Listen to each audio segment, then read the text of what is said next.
The judge smirked when I presented my case.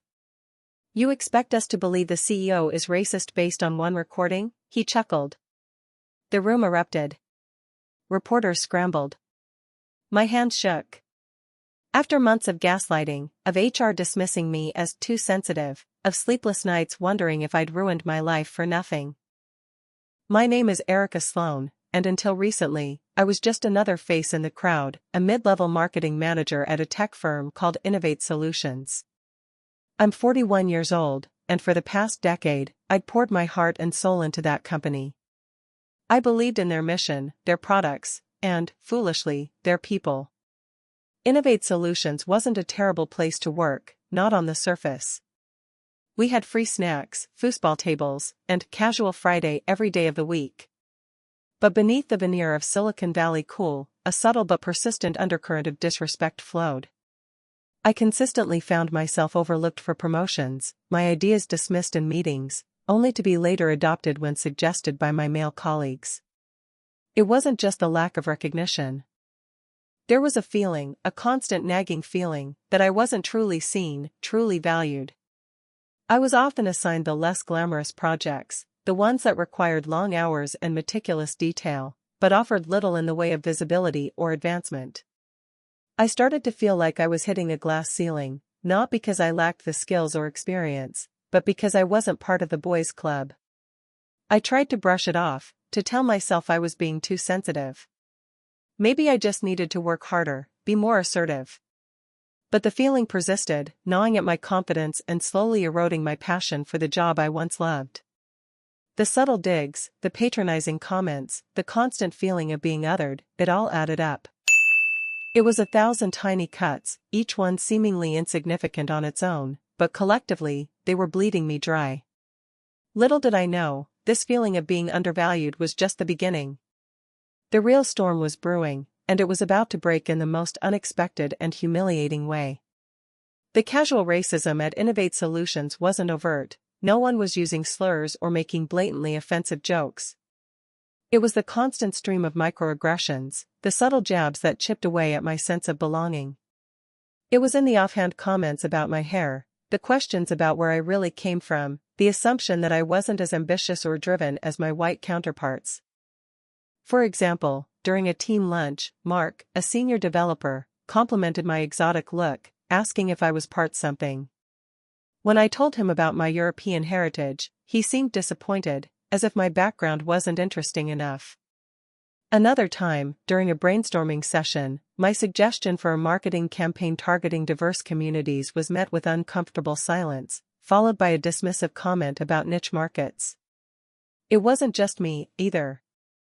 I witnessed similar treatment towards other colleagues of color. Aisha, a brilliant software engineer, was constantly mistaken for the administrative assistant. David, a talented graphic designer, had his ideas consistently appropriated by his manager, who was white. The worst part was the feeling of helplessness. Who do you complain to when the problem is so subtle, so insidious? How do you explain to someone that the constant questioning of your identity, the constant feeling of being an outsider, is damaging your mental health? I tried to talk to HR, but they brushed it off as misunderstandings and cultural differences. They told me I was being too sensitive, that I needed to fit in better. The cumulative effect of these experiences was devastating. I started to dread going to work. I felt isolated, anxious, and constantly on edge. The once vibrant and energetic Erica Sloan was slowly fading away, replaced by a shadow of her former self. The vibrant colors of my life were slowly draining away, leaving me feeling gray and empty.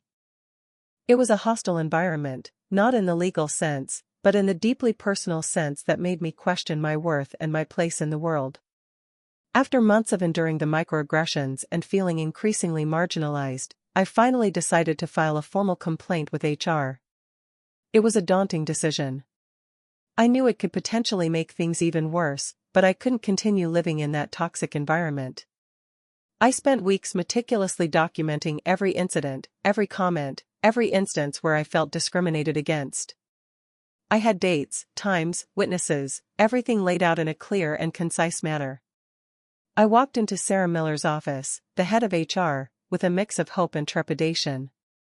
Sarah was always friendly and approachable on the surface, but I had a feeling she was more interested in protecting the company than supporting its employees. I presented my complaint, expecting at least a semblance of understanding or concern. Instead, I was met with a dismissive wave of her hand. "Erica, I understand you're feeling frustrated," she said, her voice dripping with condescension. "But I think you're misinterpreting things. Innovate Solutions is a diverse and inclusive company. We don't tolerate discrimination of any kind." She then proceeded to downplay every single incident I had documented, attributing them to cultural misunderstandings or personality clashes. She even suggested that I might be too sensitive and that I needed to develop thicker skin. It was infuriating.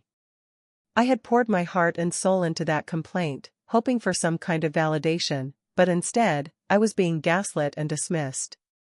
Sarah promised to look into my concerns, but I knew it was just lip service. I left her office feeling defeated and even more isolated than before. The hope I had initially felt quickly evaporated, replaced by a gnawing sense of despair. I realized then that HR wasn't there to help me. They were there to protect the company, no matter the cost. This was the beginning of a long and difficult battle, one that would ultimately change my life forever. My initial hope had turned to ashes. 2 weeks after my meeting with Sarah Miller, I was called into my manager's office. Mark Thompson, my direct supervisor, was a generally affable guy, but I could tell something was off. He avoided eye contact and fidgeted with a pen on his desk. He mumbled something about restructuring and performance issues. "Erica," he finally said, his voice lacking its usual warmth, "we've decided to terminate your employment, effective immediately." I was stunned. The words hung in the air, heavy and suffocating. I knew, deep down, that this was a retaliatory firing, a direct consequence of my complaint to HR. But hearing it out loud, so casually, was still a shock. "Performance issues?" I asked, incredulous. "My performance reviews have always been positive." "What are you talking about?" Mark just shrugged, his gaze still fixed on the pen. "The company is moving in a new direction," he said, reciting a pre-approved script. "Your skills are no longer aligned with our needs." They handed me a severance package, a paltry sum that barely covered a month's rent. It was a blatant attempt to buy my silence, to make me go away quietly. But I refused to be silenced. I refused to let them get away with this. This wasn't just about me anymore. It was about all the other employees who had been subjected to similar treatment, the ones who were too afraid to speak up. As I walked out of the office, box in hand, a wave of anger washed over me. I knew I had a choice to make. I could accept my fate, lick my wounds, and try to find another job. Or I could fight back. I could expose Innovate Solutions for what it really was, a company that prioritized profit over people, that tolerated discrimination and retaliated against those who dared to challenge it. I knew the fight would be long and arduous, but I was ready. They may have taken my job, but they wouldn't take my voice. The fire of determination began to burn within me. Losing my job was devastating, not just financially, but emotionally. I felt betrayed, humiliated, and utterly lost. The severance package was a joke, barely enough to cover my bills for a month. I spent days poring over legal websites, trying to understand my rights and options. I consulted with several lawyers, but most were hesitant to take my case.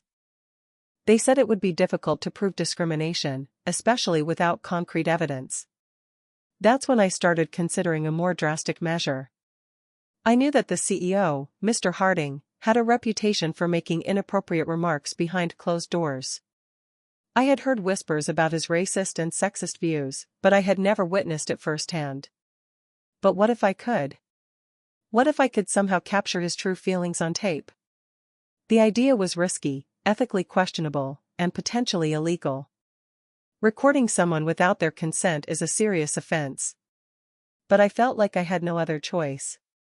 It was the only way to get the undeniable proof I needed to expose the truth. Desperation had driven me to this point. I spent sleepless nights researching recording devices, trying to find something small and discreet that wouldn't arouse suspicion. I eventually settled on a tiny voice recorder disguised as a pen. It was expensive, but I saw it as an investment in my future, in my fight for justice.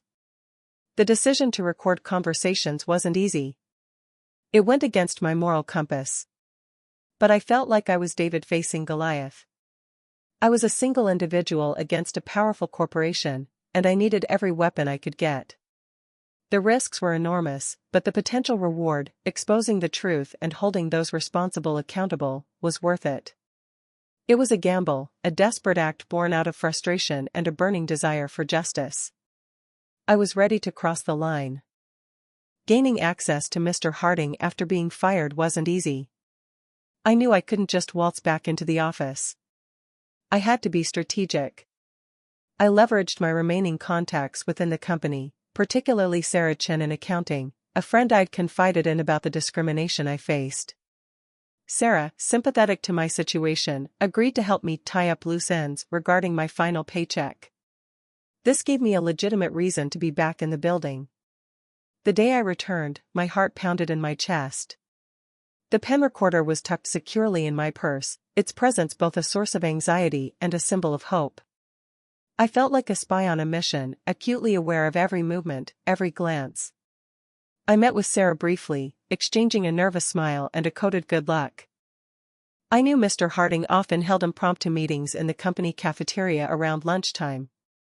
It was a calculated risk, but I positioned myself near his usual table, feigning a casual conversation on my phone while discreetly activating the recorder.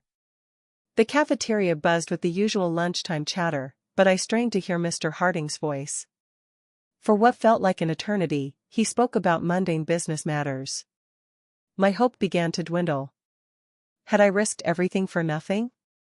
Then, a new group joined him at the table, Mark Thompson, my former manager, and David Lee from sales.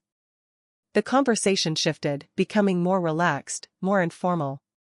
I edged closer, pretending to adjust my purse, ensuring the recorder had a clear line of sight. It was a tense waiting game, every second feeling like an hour. I knew I only had one chance.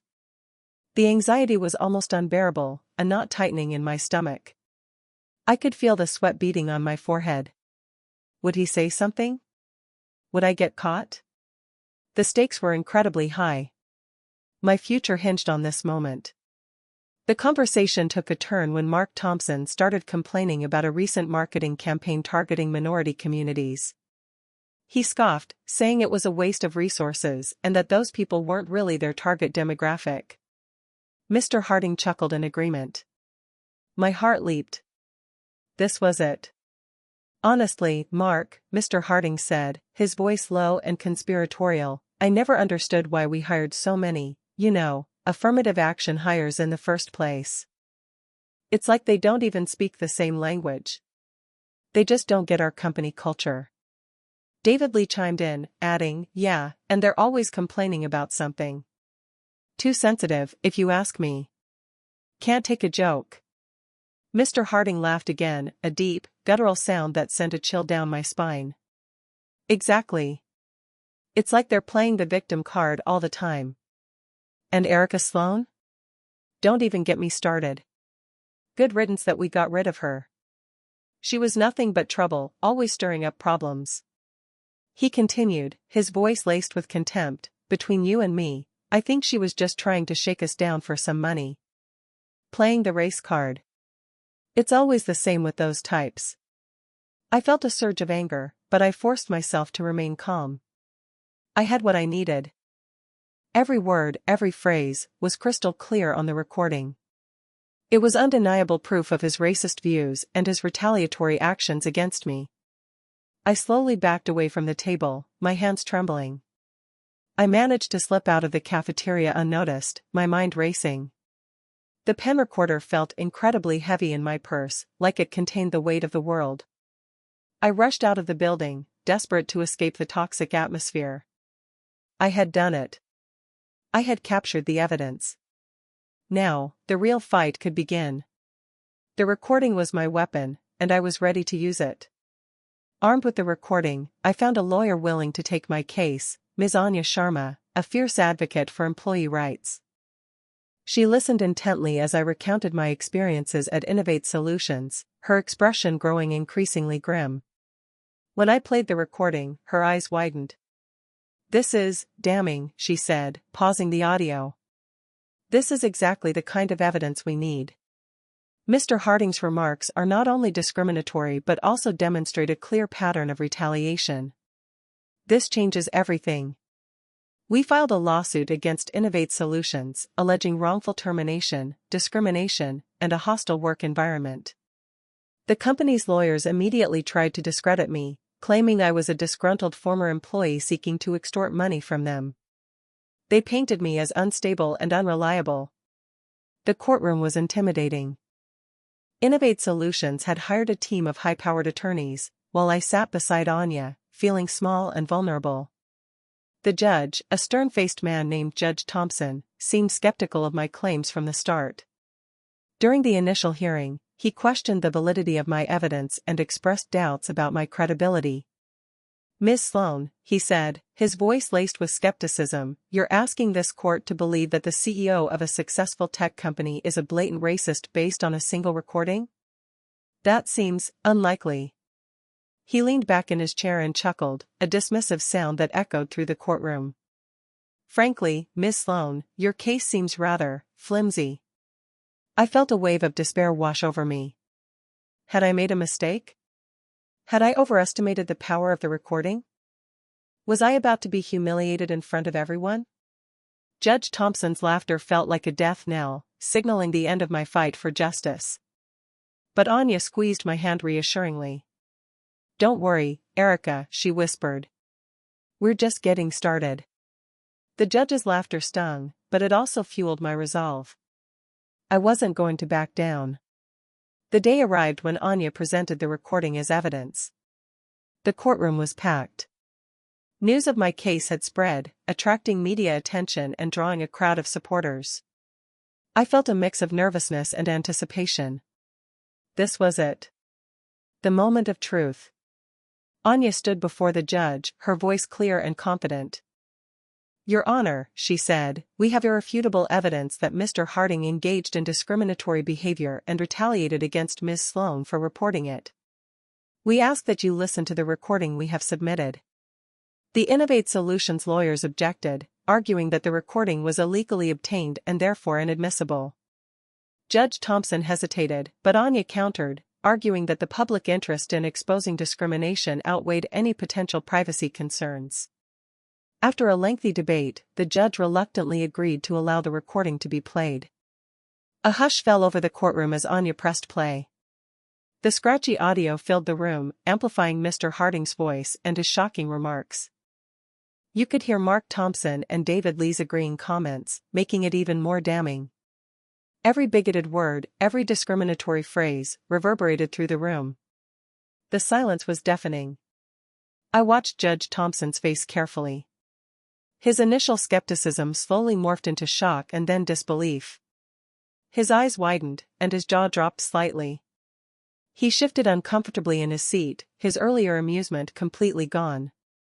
The smug expressions on the faces of the Innovate Solutions lawyers vanished, replaced by looks of panic and dread.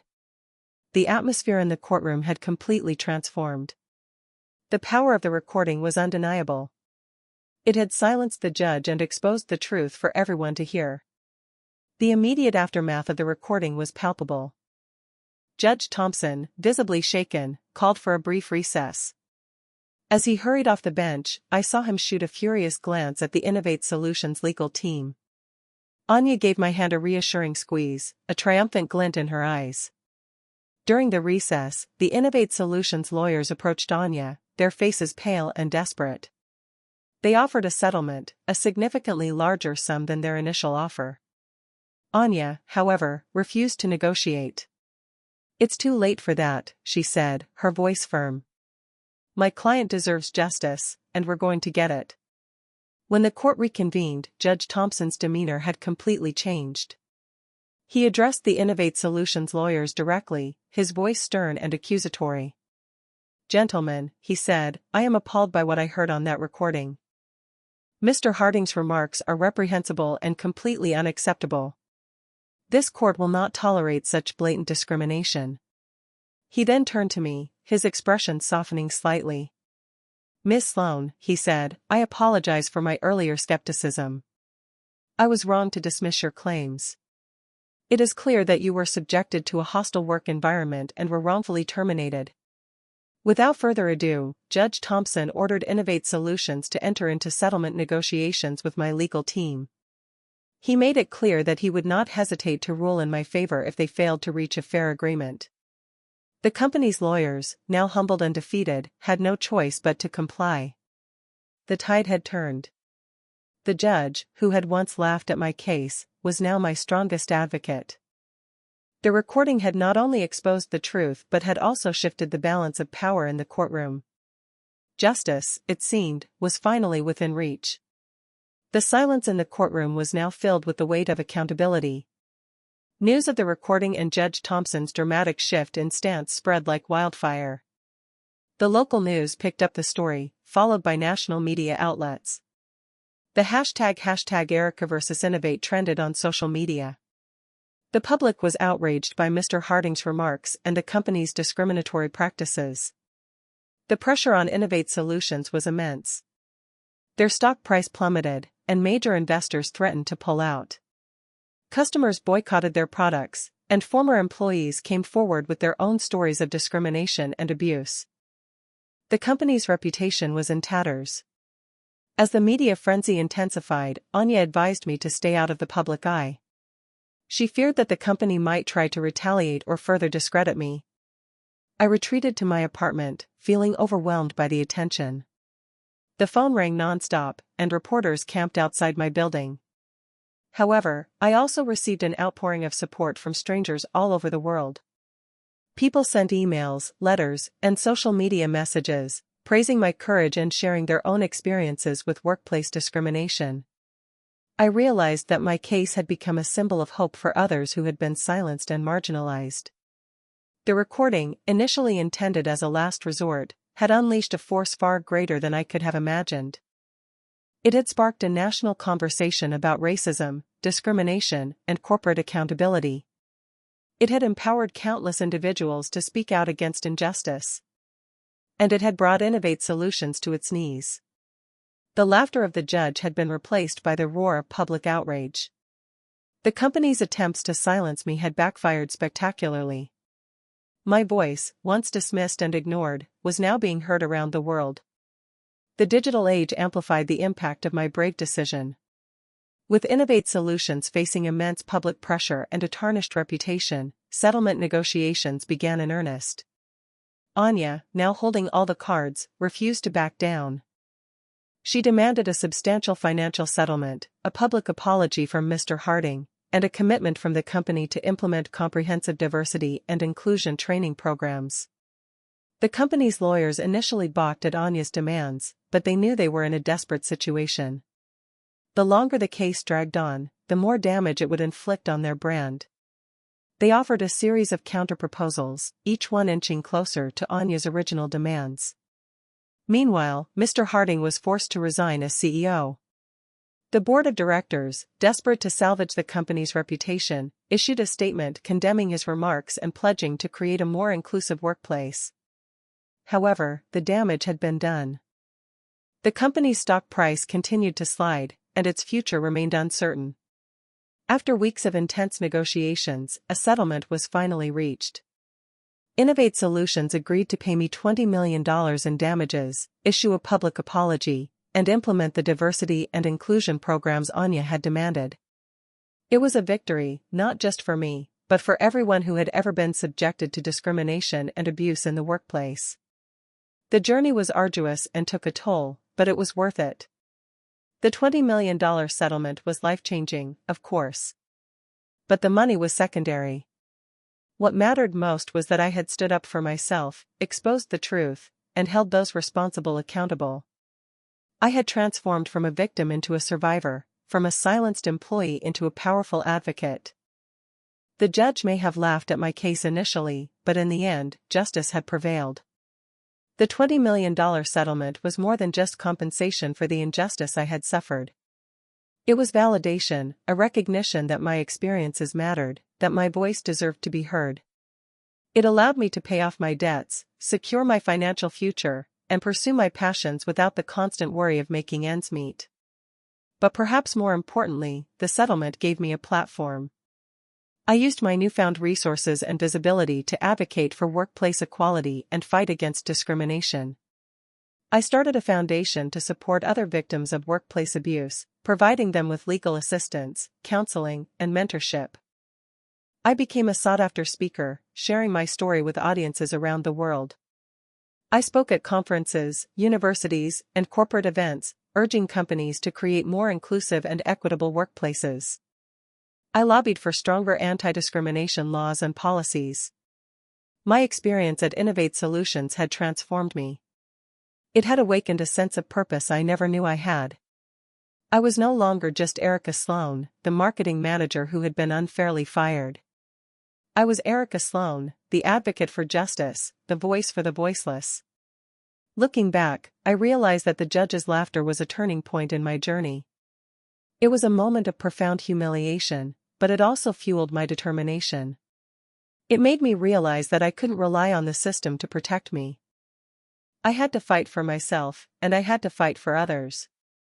And that's exactly what I did. I turned my pain into power, my setback into a comeback.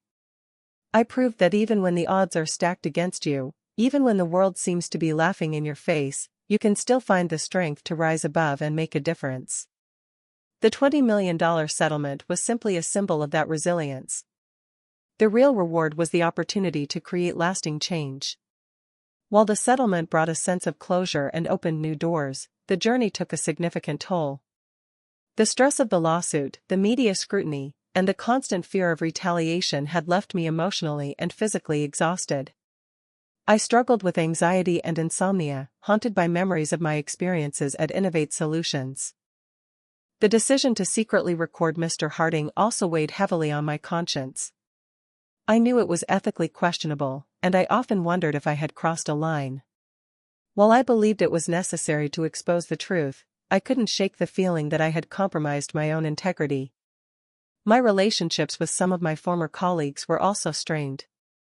While many supported me, others felt uncomfortable with the attention and distanced themselves. Some even accused me of betraying the company and damaging their careers. Despite the challenges, I wouldn't change a thing. The fight for justice is never easy, and it often comes at a cost. But the rewards, the opportunity to make a difference, to empower others, and to create a more just world, are worth the sacrifices. The scars from my experience at Innovate Solutions may never fully heal, but they have made me stronger, more resilient, and more determined to fight for what is right.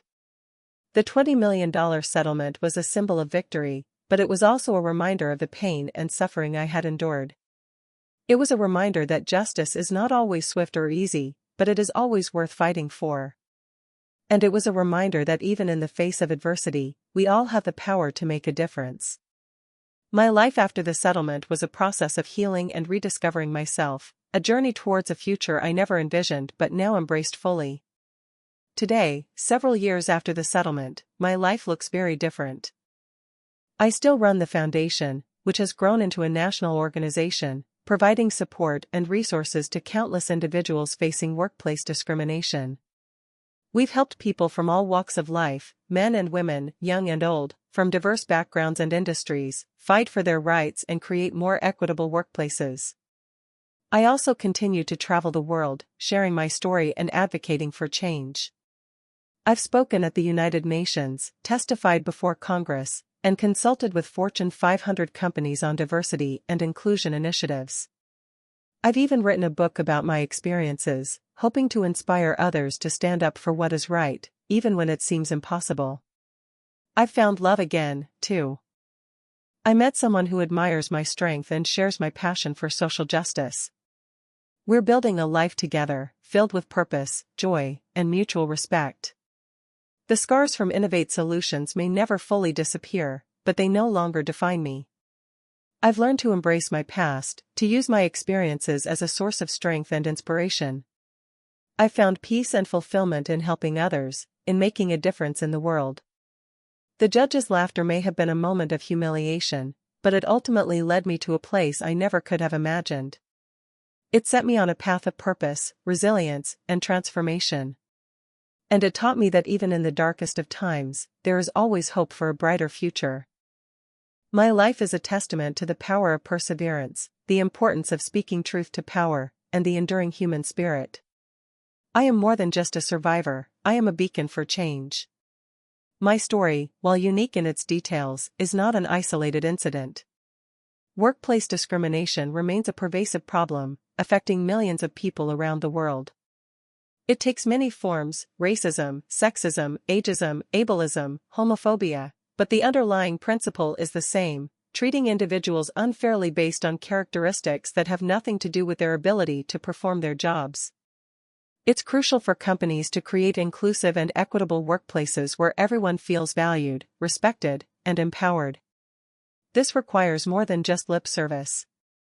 It requires a commitment from leadership, comprehensive training programs, and robust policies that protect employees from discrimination and harassment.